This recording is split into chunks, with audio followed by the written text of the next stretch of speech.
বিদ্যুতের চাপ কমাতে সৌর বিদ্যুৎকে সহজলভ্য করার লক্ষ্য। জুনে নতুন নীতিমালা, তৃতীয় প্রজন্মের চুল্লিতে সর্বাধিক নিরাপত্তা রূপপুর, ঝুঁকি নেই দুর্ঘটনার। শিক্ষা খাতে জিডিপির 5% ব্যয়ের পরিকল্পনা সরকারের, জানালেন মন্ত্রী। ডিজিটাল ক্লাসরুম বাস্তবায়নে ব্যর্থ আওয়ামী লীগ সরকার, বললেন প্রধানমন্ত্রীর উপদেষ্টা। হামে একদিনে রেকর্ড আক্রান্ত বাড়াচ্ছে উদ্বেগ, হাসপাতালেও শয্যা সংকট, সন্তান নিয়ে ছোটাছুটি অভিভাবকদের, বাড়াচ্ছে জটিলতা, টিকা দেওয়ার পরামর্শ। একদল ছিনিয়ে নেয়, আরেক দল দেয়, টাকার বিনিময়ে ফিরিয়ে দেওয়ার প্রস্তাব। নতুন কৌশলে রাজধানীর আদাবরে ছিনতাই, ইউসুফ গ্যাংয়ের প্রধানসহ 5 জন পুলিশের জালে। এবং ভারতের পশ্চিমবঙ্গে গাড়ি থামিয়ে শুভেন্দুর পিএসকে গুলি করে হত্যা, পরিকল্পিত হত্যাকাণ্ড দাবি বিজেপির, সন্দেহের তীর তৃণমূলের দিকে।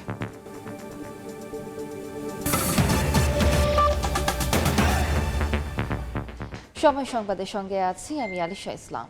নেতৃত্বের অভাবে দেশে সৌর বিদ্যুতের সম্ভাবনা কাজে লাগানো যায়নি উল্লেখ করে বিদ্যুৎ ও জ্বালানি মন্ত্রী ইকবাল হাসান মাহমুদ বলেছেন, সৌর বায়ু থেকে বিদ্যুৎ উৎপাদনে গুরুত্ব দিতে চায় সরকার।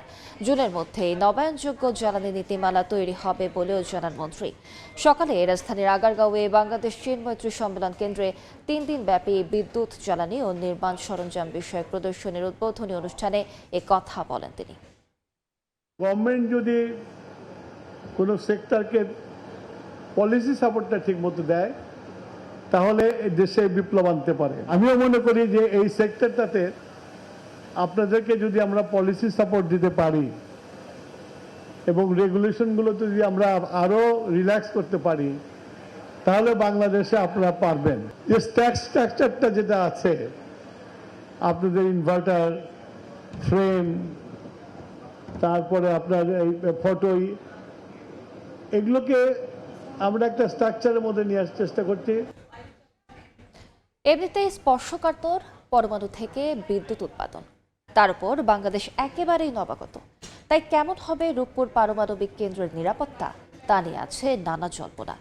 তবে পরমাণু বিজ্ঞানী ও নীতি নির্ধারকরা বলছেন, 3+ জেনারেশন প্রযুক্তির হওয়ায় রূপপুর পারমাণবিক বিদ্যুৎ কেন্দ্রের রয়েছে সর্বাধুনিক নিরাপত্তা ব্যবস্থা। ফলে চেরনোবিল, ফুকুশিমার মতো ঝুঁকি নেই রূপপুরে। প্রকল্প এলাকা ঘুরে এসে ফারুক মিয়া রবিনের রিপোর্ট, ছবি তুলেছেন আল মামুন। পারমাণবিক জ্বালানি ইউরেনিয়াম লোডিং এর মধ্য দিয়ে রূপপুর প্রবেশ করেছে অপারেশনাল স্টেজ বা বিদ্যুৎ উৎপাদন প্রক্রিয়ায়। তবে অন্য যে কোনো বিদ্যুৎ কেন্দ্রের তুলনায় পারমাণবিক বিদ্যুৎ উৎপাদনকে বেশ স্পর্শকাতর বিবেচনা করা হয়। তার উপর আছে চেরনোবিল, ফুকুশিমা দুর্ঘটনার মতো ভয়াবহ কিছু নজির। এ অবস্থায় স্বাভাবিকভাবেই প্রশ্ন উঠতে পারে, কতটা নিরাপদ হবে রূপপুর থেকে পারমাণবিক বিদ্যুৎ উৎপাদন। তবে পরমাণু গবেষক ও বিশেষজ্ঞরা বলছেন, রূপপুরে যে 3+ জেনারেশন প্রযুক্তির VVER 1200 রিয়েক্টর স্থাপন করা হয়েছে, তাতে বড় দুর্ঘটনার ঝুঁকি এড়ানো সম্ভব। এখন আর ফুকুশিমা, চেরনোবিলের মতো সেই উদ্বিগ্নতা নেই, কারণ প্রযুক্তির অনেক উন্নতি সাধন হয়েছে। ওগুলো তো আসলে 70-এর ডিজাইন, আর আমাদের হলো 2015 সালের ডিজাইন। সিভিআর কারণেও যদি দুর্ঘটনাপতিত না হয় সে ধরনের রিয়েক্টর কিন্তু ওখানে নির্বাচন করা হয়েছে। এটি রূপপুর পারমাণবিক বিদ্যুৎ কেন্দ্রের রিয়েক্টর ভবন, যেখানে নিশ্চিত করা হয়েছে কয়েক স্তরের নিরাপত্তা ব্যবস্থা, যার উপর ভর করে শান্তিপূর্ণ উপায়ে নিরাপদে দশকের পর দশক ধরে পরমাণু থেকে বিদ্যুৎ উৎপাদন করতে চায় বাংলাদেশ। রুশ নির্মাতা প্রতিষ্ঠান রোসাটম বলছে, 5 স্তরের নিরাপত্তায় মোড়ানো রূপপুরের পারমাণবিক চুল্লি থেকে বাইরে তেজস্ক্রিয়তা ছড়ানোর কোনো ঝুঁকি নেই। এমনকি গাঁথনিক দিক থেকে কেন্দ্রটি এতই মজবুত যে শক্তিশালী ঘূর্ণিঝড়, 8 মাত্রার ভূমিকম্প, বন্যার মতো প্রাকৃতিক দুর্যোগ কিংবা বিমান আক্রমণেও সুরক্ষিত থাকবে রূপপুর। আন্তর্জাতিক মানদণ্ডের সঙ্গে পুরোপুরি সঙ্গতি রাখা হয়েছে রূপপুর পারমাণবিক বিদ্যুৎ কেন্দ্রে, যেখানে রয়েছে কয়েক স্তরের অত্যাধুনিক সুরক্ষা ও দুর্ঘটনা প্রতিরোধ ব্যবস্থা। নীতি নির্ধারকরা বলছেন, সব ধরনের সুরক্ষা নিশ্চিত করেই অন্তত 6 দশক রূপপুর থেকে বিদ্যুৎ উৎপাদন সম্ভব। There is no possibility of any kind of accident, inshallah, or 3+ generation একটা nuclear project. Even there in accident, সেটার কিন্তু মেজারমেন্ট নেওয়া আছে, এবং সেই মেজারমেন্টটাও উইদাউট এনি মানে কি বলবো ড্যামেজিং, আশেপাশে যা থাকবে আল্লাহ চাইতে ওরকম কোনো ইয়ে হবে না। তবে বিশেষজ্ঞরা মনে করেন প্রযুক্তিগত দিক থেকে রূপপুর অত্যাধুনিক মানের হলেও যথাযথ নিরাপত্তা নিশ্চিতে পরিচালনগত ব্যবস্থাপনাও সমান গুরুত্বপূর্ণ। উন্নত মানের যন্ত্রই স্থাপন করা হয়েছে, এটা সেফটি সিস্টেম অনেক উন্নত হয়েছে, কিন্তু ব্যবস্থাপনা যদি ঠিকভাবে না হয় এটা চালানোর কিন্তু খুব কঠিন হবে, চ্যালেঞ্জ হবে, এবং এতে যদি অর্থনৈতিক ঝুঁকি কিন্তু ভয়াবহ রকম হতে হবে। আগস্টে জাতীয় গ্রিডে রূপপুরের 300 মেগাওয়াট বিদ্যুৎ যুক্ত হওয়ার কথা।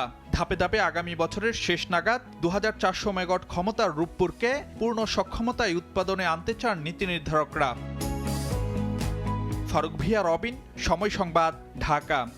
সরকার জিডিপির 5% শিক্ষা খাতে ব্যয় করার পরিকল্পনা করছে বলে জানিয়েছেন শিক্ষামন্ত্রী। সকালে রাজধানীর বনানীতে একটি হোটেলে ইউনিসেফ আয়োজিত সেমিনারে প্রধান অতিথির বক্তব্যে এ কথা জানান শিক্ষামন্ত্রী এহসানুল হক মিলন। তিনি আরও বলেন, বিগত সরকারের আমলে শিক্ষা খাতে বিনিয়োগ কখনোই 1.5%-এর বেশি হয়নি। দক্ষ জনশক্তি তৈরি করতেই শিক্ষায় বিনিয়োগ বাড়ানোর লক্ষ্যে কাজ করছে সরকার। অনুষ্ঠানে বিশেষ অতিথিদের বক্তব্যে প্রধানমন্ত্রীর উপদেষ্টা মাহদি আমিন বলেন, প্রাথমিক পর্যায় থেকেই শিক্ষা নিশ্চিতের পাশাপাশি দক্ষতা বৃদ্ধির লক্ষ্যে উদ্যোগ নেওয়া হয়েছে। ডিজিটাল ও ক্রিয়াশীল ক্লাসরুম গড়ার দীর্ঘমেয়াদী পরিকল্পনা নেওয়া হয়েছে। এছাড়াও শিক্ষাক্রমে বাংলা ও ইংরেজির পাশাপাশি আন্তর্জাতিক মান আছে এমন তৃতীয় ভাষা অন্তর্ভুক্তির কথাও জানাতেন।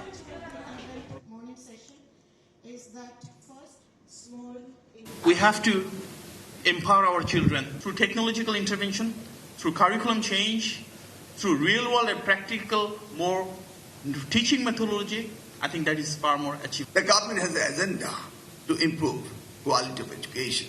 Our Honorable Prime Minister said he could raise up the GDP investment in the education sector as much as 5. The previous government never crossed 1.70% from the GDP. সবাই সংবাদে আরো থাকছে। যুক্তরাষ্ট্রের হত্যার শিকার বৃষ্টির জানাজা, অশ্রুসিক্ত ভালোবাসায় সহপাঠীদের শেষ বিদায়, সুষ্ঠু বিচার দাবি। শনিবার মরদেহ পৌঁছবে ঢাকায়। ভারতের পশ্চিমবঙ্গে গুলিতে নিহত হয়েছেন বিজেপি নেতা শুভেন্দু অধিকারের ব্যক্তিগত সহকারী। বুধবার মধ্যম গ্রামে তার গাড়ি থামিয়ে কয়েক রাউন্ড গুলি চালায় অস্ত্রধারীরা। এ সময় গুলিবিদ্ধ হন গাড়ির চালকও। এটিকে পরিকল্পিত হত্যাকাণ্ড বলে অভিযোগ করেছেন শুভেন্দু। মমতার দলের দিকে অভিযোগের তীর বিজেপির। তবে হত্যার ঘটনায় তীব্র নিন্দা জানিয়েছে তৃণমূল কংগ্রেস। নির্বাচন পরবর্তী সহিংসতার ঘটনায় রাজ্যের বিভিন্ন জেলায় কয়েকশো ব্যক্তিকে গ্রেফতারের কথা জানিয়েছে পুলিশ। বিস্তারিত জানাচ্ছেন সুব্রত আচার্য। নির্বাচন পরবর্তী সহিংসতায় উত্তপ্ত ভারতের পশ্চিমবঙ্গ রাজ্য। বুধবার স্থানীয় সময় রাতে কলকাতা থেকে ফেরার পথে মধ্যমগ্রামের দোহারিয়ায় শুভেন্দু অধিকারীর ব্যক্তিগত সচিবের গাড়ি থামায় কয়েকজন। গাড়ি লক্ষ্য করে কয়েক রাউন্ড গুলি চালিয়ে পালিয়ে যায় তারা। এতে ঘটনাস্থলেই নিহত হন চন্দ্রনাথ রথ। গুলিবিদ্ধ হন চালক বুদ্ধদেব বেরা। ঘটনার পরপরই সেখানে পৌঁছান নিরাপত্তা বাহিনী। হামলাকারীদের গ্রেপ্তারের দাবিতে স্থানীয় বিজেপি সমর্থকরা বিক্ষোভ করেন। গুলিগালা তো চলতে পারতো বনগা থেকে রাজারহাট গোপালপুর পর্যন্ত, ওখানে চলেনি, ওখানে সুশাসন জারি চলছে। কিন্তু মধ্যমগ্রামে তৃণমূল জেতার পরেই এনকাউন্টার করে গুলি করে আমাদের শুভেন্দুদার প্রিয়কে মারা হয়েছে। গুলির ঘটনার পর নিহতের মরদেহ ও আহতকে স্থানীয় হাসপাতালে নিয়ে যাওয়া হয়। রাতেই সেখানে যান বিজেপি নেতা শুভেন্দু অধিকারী। পূর্ব পরিকল্পিত ঠান্ডা মাথায় এই খুন সংগঠিত করা হয়েছে। গত 2-3 দিন ধরে রেকি করে একটি ফলস নাম্বার প্লেট লাগানো গাড়ি নিয়ে এটা করা হয়েছে। শুভেন্দু অধিকারীর ব্যক্তিগত সহকারীর হত্যার ঘটনায় বিজেপির সন্দেহের তীর মমতার দলের দিকে। তবে তৃণমূল এই হত্যাকাণ্ডের তীব্র নিন্দা জানিয়েছে। নির্বাচন পরবর্তী সব হত্যার ঘটনার তদন্তের আহ্বান দলটির। এদিকে বিধানসভা নির্বাচনের ফলাফল ঘোষণার পরই পশ্চিম বর্ধমানে তৃণমূলের পার্টি অফিসে ভাঙচুর শুরু করে বিজেপি কর্মীরা। রাজনৈতিক পট পরিবর্তনের সঙ্গে সঙ্গে পশ্চিমবঙ্গে দলীয় কার্যালয় দখলের হিড়িক পড়েছে। বিজেপি কর্মীদের দাবি, এগুলো আগে কংগ্রেসের অফিস ছিল, তৃণমূল কর্মীরা স্বেচ্ছায় তাদের হাতে তুলে দিয়েছে। দখলের পাশাপাশি সংঘাতে প্রাণহানির ঘটনাও বাড়ছে। বেলেঘাটা, নিউ টাউন, বীরভূম, হাওড়া আর উদয়নারায়ণপুরেও তৃণমূল বিজেপি কর্মীর মৃত্যুতে উত্তপ্ত হয়ে উঠেছে গোটা রাজ্য। মুর্শিদাবাদে গুলিবিদ্ধ হয়েছেন এক সিপিএম কর্মী। রাজ্য জুড়ে চলা সহিংসতা থামাতে 700 কোম্পানি কেন্দ্রীয় বাহিনী মোতায়েন করা হয়েছে। সুব্রত আচার্য, সময় সংবাদ, পশ্চিমবঙ্গ, ভারত। আমি একদিনে রেকর্ড শিশু আক্রান্তের পর ফের উৎকণ্ঠায় অভিভাবকরা। মহাখালীর ডেডিকেটেড হাসপাতালে নতুন করে 108 জন রোগী ভর্তি হয়েছে। আইসিইউতে আছে 39 জন। বহির্বিভাগের সকাল থেকে শিশু সন্তানদের নিয়ে অপেক্ষায় আছেন অভিভাবকরা। শয্যা সংকটে অনেকেই এক হাসপাতাল থেকে আরেক হাসপাতালে ছোটাছুটি করায় বাড়ছে জটিলতা।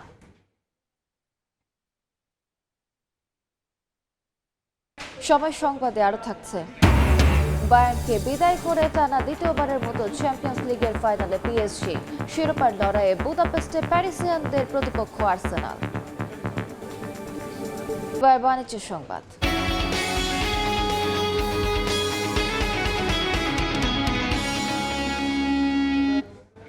কোরবানির ঈদ সামনে রেখে বৈধ পথে মশলা আমদানি কমার পাশাপাশি দামেও ধস নেমেছে। গত অর্থবছরের তুলনায় চট্টগ্রাম বন্দর দিয়ে মশলা আমদানি 25% কমেছে। সপ্তাহ ব্যবধানে পাইকারি পর্যায়ে মশলার দাম কেজিতে কমেছে 200 টাকা পর্যন্ত। সাক্ষর টিপুর ক্যামেরায় বিস্তারিত জানাচ্ছেন কমল দেব। গত সপ্তাহে পাইকারি পর্যায়ে প্রতি কেজি এলাচ 4100 টাকায় বিক্রি হলো। চলতি সপ্তাহে 200 টাকা কমে বিক্রি হচ্ছে 3900 টাকায়। একইভাবে সপ্তাহের ব্যবধানে লবঙ্গে 50 টাকা কমে 1300 টাকা, জিরা 530 টাকা এবং গোলমরিচ 1010 টাকায় বিক্রি হচ্ছে। একদিকে বাজারে যেমন মশলার দাম কমছে, অন্যদিকে চট্টগ্রাম বন্দর দিয়ে মশলা আমদানিতেও ধস নেমেছে। কস্টিং হয় একরকম, কিন্তু মাল বিক্রি হচ্ছে একরকম। তাহলে আপনি কতক্ষণ লোকসান দিয়ে আপনার ব্যবসাতে দাঁড়িয়ে থাকবেন। জিরা, লবঙ্গ, এলাচ এবং জায়ফলের মতো মশলার আমদানি তুলনামূলক 25% কমলো। বেড়েছে দারুচিনি, গোলমরিচ, জয়িত্রীর আমদানি। আমদানির যে ধারাবাহিকতা রয়েছে তাতে অভ্যন্তরীণ বাজারে কোনো সংকট দেখা দেবে না, কারণ চিটাগং কাস্টম হাউস ছাড়াও অন্যান্য বন্দর দিয়েও যথেষ্ট পরিমাণে আমদানি হচ্ছে।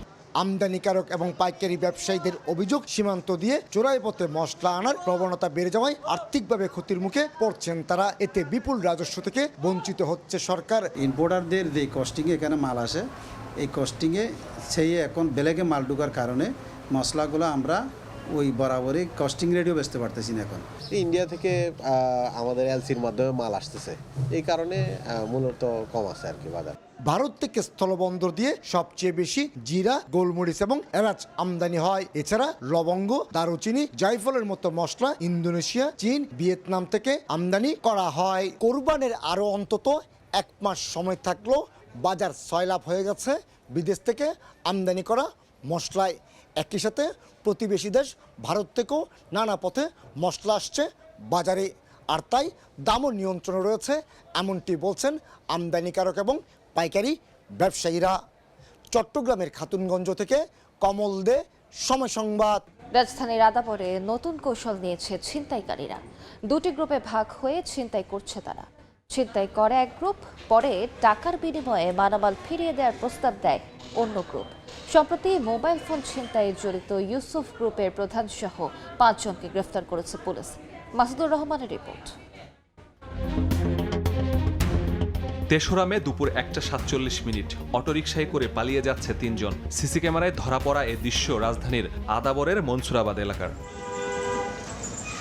এর 17 মিনিট আগে দুপুরের খাবার খেতে বাসায় যাচ্ছিলেন ফুচকা দোকানে। পথে অস্ত্র ঠেকিয়ে তাকে পরিত্যক্ত টিনশেড ঘরে নিয়ে যায় 3 ছিনতাইকারী। মাথায় আঘাত করে সঙ্গে থাকা মোবাইল ও নগদ টাকা ছিনিয়ে নিয়ে পালিয়ে যায় তারা। কিস্তি দিলাম, মা কিনা দিছে, অনেক কষ্টের বোন, তারপরে কান্নাকাটি করলাম। এখানেই শেষ নয়, কিছুক্ষণ পর ওই দোকানের কাছে টাকার বিনিময়ে ফোন ফিরিয়ে দেওয়ার প্রস্তাব দেন 2 জন। ফোন নাম্বার দিছে বলতে এরকমই বোঝাইতেছে যে ওরা টাকা পয়সা নিব, তারপরে মোবাইল ফেরত দিব। ছিনতাইয়ের শিকার হয়েছেন একই এলাকার হোটেল কর্মচারীও। 27 এপ্রিল ভোরে তার ফোন ছিনিয়ে নেওয়ার পর টাকার বিনিময়ে ফেরত দেওয়ার প্রস্তাব দেওয়া হয়। টাকা প্রথম 300 টাকা দিছে, পরে বার করছে সেট যদি ক্যাম্পে পাই 2-3 হাজার টাকা লাগবে। সময় সংবাদ দেখে ছুটে আসেন ছিনতাইয়ের শিকার আরও কয়েকজন। জানান এলাকার সব গলিতেই ওত পেতে থাকে ছিনতাইকারীরা। প্রতিদিনই শিকার হচ্ছেন কেউ না কেউ। প্রমাণ ঢাকতে ঘটনাস্থলের আশপাশের সিসি ক্যামেরাও নষ্ট করে ফেলে অপরাধীরা। এই জায়গাটা এত মানে ভয়ঙ্কর হয়েছে, মানে যে কি বলবো, এখানে মানুষ যাইতে অনেক অনেক ভয় পাচ্ছে এখন। রাজধানীর আদাবরের মনসুরাবাদের পরিত্যক্ত এই টিনশেডটি অপরাধীদের আস্তানায় পরিণত হয়েছে। এখানে একদিকে চলে মাদক সেবন, অন্যদিকে অপরাধ কার্যক্রম। দিন কিংবা রাত যারা এদিক দিয়ে চলাফেরা করতে যায় তাদেরই অস্ত্রের মুখে জিম্মি করে এখানে এনে সর্বস্ব লুটে নেওয়া হয়। এসব একের পর এক ঘটনায় অতিষ্ঠ এই এলাকার লোকজন সবাই এর সমাধান চান। একের পর এক ছিনতাইয়ের ঘটনায় তৎপর পুলিশও। ধরা পড়েছে ফুচকা বিক্রেতার ফোন ছিনতাইয়ে জড়িত 5 জন। গ্রেফতার ইউসুফের নেতৃত্বে ছিনতাই ও টাকার বিনিময়ে ফোন ফিরিয়ে দেওয়ার কাজ করে দলটি। তাৎক্ষণিক অভিযান চালিয়ে তার মোবাইলটি উদ্ধার করেছি। 4 জন যে ছিনতাইকারী তাদেরকেও আইনের আওতায় এনেছি এবং এখন মামলাটি হলে আমরা তদন্ত আরও গভীরে যাব। চক্রের বাকি সদস্য সহ সক্রিয় অন্য গ্রুপের অপরাধীদের ধরতে অভিযানে পুলিশ। মাসুদুর রহমান, সময় সংবাদ, ঢাকা। রাশিয়া ও ইউক্রেনে মানব পাচারের অভিযোগে dream home travels and tours limited নামের একটি বাংলাদেশি প্রতিষ্ঠানের ওপর নিষেধাজ্ঞা জারি করেছে যুক্তরাজ্য। দেশটির সরকারি ওয়েবসাইটে এ নির্দেশনা জারি করা হয়। এতে বলা হয়, উচ্চ বেতন ও ভালো সুযোগ সুবিধার প্রলোভন দেখিয়ে নিরীহ বাংলাদেশিদের পাচারের মাধ্যমে ইউক্রেন রাশিয়া যুদ্ধক্ষেত্রে ঠেলে দেয় প্রতিষ্ঠানটি। নিষেধাজ্ঞার পাশাপাশি ড্রিম হোম ট্রাভেলসের বিদেশে থাকা সম্পদ ও অর্থ বাজেয়াপ্ত করা হবে বলেও জানানো হয়। ভালোবাসা আর চোখের পানিতে যুক্তরাষ্ট্রের হত্যার শিকার বাংলাদেশি শিক্ষার্থী নাহিদা সুলতানা বৃষ্টিকে বিদায় জানিয়েছেন সহপাঠীরা। যুক্তরাষ্ট্রের ফ্লোরিডার ট্যাম্পায় বুধবার দুপুরে স্থানীয় মসজিদে এসে পৌঁছায় নৃশংসভাবে হত্যার শিকার বাংলাদেশি পিএইচডি শিক্ষার্থী বৃষ্টির মরদেহ। এ সময় মসজিদ প্রাঙ্গণে সৃষ্টি হয় শোকাবহ পরিবেশের। ওয়াশিংটনে বাংলাদেশ দূতাবাস জানিয়েছে, বৃহস্পতিবার স্থানীয় সময় রাত 8:50 অরল্যান্ডো আন্তর্জাতিক বিমানবন্দর থেকে এমিরেটস এয়ারলাইন্সের একটি ফ্লাইটে রওনা হয়ে মরদেহ পৌঁছবে ঢাকায় 9 মে শনিবার সকাল 8:40-এ। চ্যাম্পিয়ন্স লিগের সেমিফাইনালে বায়ার্ন মিউনিখকে বিদায় করে টানা দ্বিতীয়বারের মতো ফাইনালে defending champion PSG. Allianz অ্যারেনায় match 1-1 গোলে ড্র হলেও 2 লেগ মিলিয়ে 6-5 গোলে এগিয়ে থাকায় শিরোপার মঞ্চে ফরাসি চ্যাম্পিয়নরা। নিজেদের মাঠে ফিরতি লেগে 3 মিনিটের মাথায় পিছিয়ে পড়ে বায়ার্ন। খাভিচা খাভারাটস্কেলিয়ার পাসে ম্যানুয়েল নয়ারকে একা পেয়ে যান পিএসজির উসমান ডেম্বেলে। সেখানে থেকে কোনো ভুল করেননি ব্যালন ডি'অর জয়ী ফুটবলার। এরপর ম্যাচে ফিরতে চেষ্টা চালায় বায়ার্ন, তবে তাদের সব আক্রমণই রুখে দেয় প্যারিসিয়ানদের ডিফেন্স। মাঝে রেফারির সিদ্ধান্ত নিয়েও উত্তপ্ত হয়ে ওঠে অ্যালিয়াঞ্জ অ্যারেনা। বল ক্লিয়ার করতে গিয়ে নিজেদের ডিবক্সে হ্যান্ডবল করেন ওয়াও নেভেস। বায়ার্ন ফুটবলাররা পেনাল্টির আবেদন করলেও তা এড়িয়ে যান রেফারি। বল পজিশন ধরে রাখলেও পিএসজির ডিফেন্স ভাঙতে পারেনি স্বাগতিকরা। ম্যাচের যোগ করার সময়ে হ্যারি কেইন গোল পরিশোধ করলেও তা শুধু আক্ষেপ বাড়িয়েছে সমর্থকদের। হাঙ্গেরির বুদাপেস্টে ফাইনালে আর্সেনালের মুখোমুখি হবে পিএসজি। এ পর্যায়ে শীর্ষ সংবাদগুলো জানিয়ে দিচ্ছে আরেকবার। চাপ কমাতে সৌর বিদ্যুৎকে সহজলভ্য করার লক্ষ্য জুনেই নতুন নীতিমালা। তৃতীয় প্রজন্মের চুল্লিতে সর্বাধিক নিরাপত্তায় রূপপুর, ঝুঁকি নেই দুর্ঘটনার। শিক্ষা খাতে জিডিপির 5% ব্যয়ের পরিকল্পনা সরকারের, জানালেন মন্ত্রী। ডিজিটাল ক্লাসরুম বাস্তবায়নে ব্যর্থ আওয়ামী লীগ সরকার, বললেন প্রধানমন্ত্রী উপদেষ্টা। এবং একদল ছিনিয়ে নেয়, আরেক দল দেয়, টাকার বিনিময়ে ফিরিয়ে দেওয়ার প্রস্তাব। নতুন কৌশলে রাজধানীর আদাবরে ছিনতাই, ইউসুফ গ্যাংয়ের প্রধান সহ 5 জন পুলিশের জালে।